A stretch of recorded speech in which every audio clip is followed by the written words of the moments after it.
साथ ही ग्रेफाइट और इलेक्ट्रोड वाले जो शेयर्स हैं जिनमें जोरदार तेजी देखने को मिल रही है। आइए उस तेजी के ट्रिगर्स जानते हैं, क्यों है तेजी एचईजी में, क्या कुछ है उसके पीछे की बड़ी वजह। पूजा बताइए, क्या कुछ जानकारी है इस पे। बिल्कुल, ग्रेफाइट शेयरों में हम देख रहे हैं कि शानदार तेजी देखने को मिल रही है। अगर पिछले 6 महीने में देखें तो ग्रेफाइट इंडिया करीब 77% चल चुका है, एक साल में 30% की तेजी, और एचईजी में 88% की तेजी पिछले 6 महीने में हम देख रहे हैं। तो ये काफ़ी समय से ये सभी स्टॉक चल रहे हैं, और इसके पीछे की ये वजह है कि ये दोनों ही कंपनियां जिस कारोबार में हैं, इलेक्ट्रॉनिक्स के कारोबार में है, अब उसमें दुनिया भर में मांग में तेजी होने की बात की जा रही है, और 2 लाख टन तक जो मांग है वो पहुंचने की बात की जा रही है।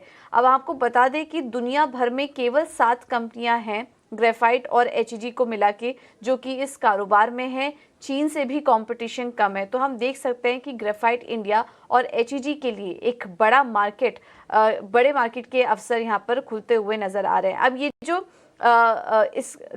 इस प्रोडक्ट की मांग इसलिए बढ़ रही है क्योंकि अब दुनिया भर में डीकार्बोनाइजेशन यानी CO2 में कमी लाने की बात की जा रही है। उसको घटाने का पर जो फोकस है वो बढ़ रहा है, और इसी वजह से EAF यानी कि इलेक्ट्रिक आर्क फर्नेस की मांग में बढ़ोतरी हो रही है, जिसका कि इस्तेमाल डीकार्बोनाइजेशन में होता है। और इसमें जो सबसे अहम प्रोडक्ट यूज़ होता है इसकी मैन्युफैक्चरिंग में है, वो है ग्रेफाइट इलेक्ट्रोड्स, जिसकी कि प्रोडक्शन में ग्रेफाइट इंडिया और एचईजी के इसी कारोबार में है। हम देख रहे हैं कि यूरोप के EAF स्टील उत्पादन में बढ़त से भी इन कंपनियों को फायदा होने की बात की जा रही है, और 2030 तक EAF यानी कि इलेक्ट्रिक आर्क फर्नेस के उत्पादन में 100 मिलियन टन बढ़त का अनुमान यहाँ पर बताया जा रहा है। तो हम देख रहे हैं कि ये जो इक्विपमेंट की बात हम कर रहे हैं इसमें ग्रेफाइट का मुख्य तौर पर काफ़ी इंपॉर्टेंट एक इस्तेमाल होता है, जिस वजह से ग्रेफाइट इंडिया और एचईजी दोनों के ही स्टॉक में बढ़त है। और अगर एक्सपोर्ट्स की भी बात करेंगे तो एचईजी की आय में करीब 70%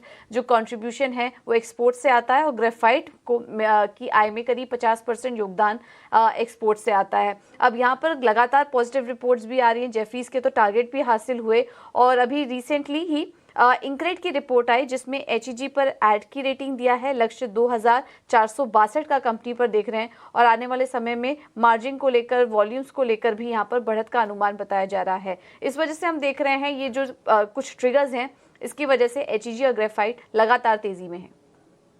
जी में है। शुक्रिया पूजा, ये पूरी जानकारी हमारे दर्शकों के लिए लाने के लिए। तो ग्रेफाइट इंडिया और एचईजी दोनों में ही ज़बरदस्त एक्शन है।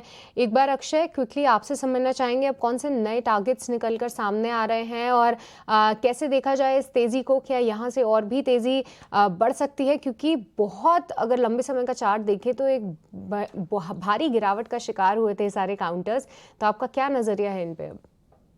जी सृष्टि जी, अगर आप अप्रैल 2022 का हाई पॉइंट देखे जो करीबन आ रहा है 580 से 590 का, तो ये लेवल तक जो करंट रैली है वहां तक ये पहुंच सकती है। तो 525 का रेट है, और 40 से 50 रुपए के ऊपरी स्तर दिखने को मिल रहे हैं यहाँ से। वहां पे एक बहुत ही एक मजबूत ट्रेंड लाइन रेजिस्टेंस भी है। 1.5-2 साल का जो हाई बना था वो भी रेजिस्टेंस एरिया बनेगा।